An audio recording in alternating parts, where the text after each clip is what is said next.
वक्त तरमीमी बिल की मुखालिफत में खड़ा हुआ हूं।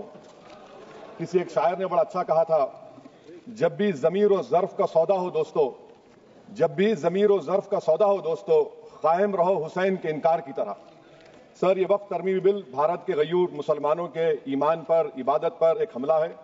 नरेंद्र मोदी की हुकूमत ने इस मुल्क की सबसे बड़ी अक़लियत के खिलाफ एक ऐलान जंग कर दिया, और ये जंग ना सिर्फ मेरे जिस्म पर है, बल्कि मेरी आज़ादी पर, मेरी समाजी और माशी मार्जिनलाइजेशन पर है, मेरी शहरियत पर है, मेरे मदरसे, मस्जिदों, खानखाहों और दरगाहों को निशाना बनाया जा रहा है।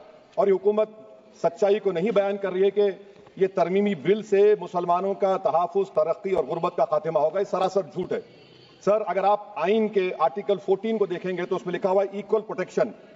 अब आप देख लीजिए सर कि हिंदू, सिख और जैन को और बौद्ध को उनके एंडोमेंट में तहफ़्फ़ुज़ मिलेगा, क्योंकि उनका एंडोमेंट बाय यूजर बरकरार है और उनका एडमिनिस्ट्रेशन उनके हाथ में होगा कि गैर हिंदू या गैर उनके मजहब का आदमी दान भी दे सकता है उनके लिए, और एंडोमेंट बोर्ड का तहफ़्फ़ुज़ भी मिलेगा क्योंकि उसके ऊपर ओवरराइडिंग क्लॉज अप्लाई नहीं होगा, लिमिटेशन का कानून उस पर अप्लाई नहीं होगा।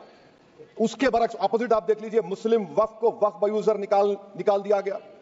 एक मुस्लिम वक्फ की जायदाद पर कब्जा होगा, लिमिटेशन लगेगा तो जो एनक्रोचर है, जो काबिज है, वो रातों रात मालिक बन जाएगा और एक गैर मुस्लिम वक्फ बोर्ड को एडमिनिस्टर करेगा। ये आर्टिकल 14 के इक्वल प्रोटेक्शन का वायलेशन।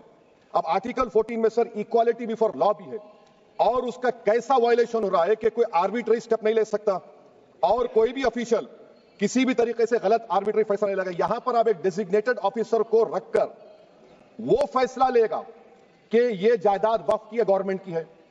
क्या ये प्रिंसिपल्स ऑफ नेचुरल के खिलाफ नहीं है जिसका तकर्रुर एग्जीक्यूटिव करती है? ये हमारे theory of separation of powers, Bharat के आइन का बेसिक स्ट्रक्चर का हिस्सा है। क्या इसका वायलेशन नहीं है?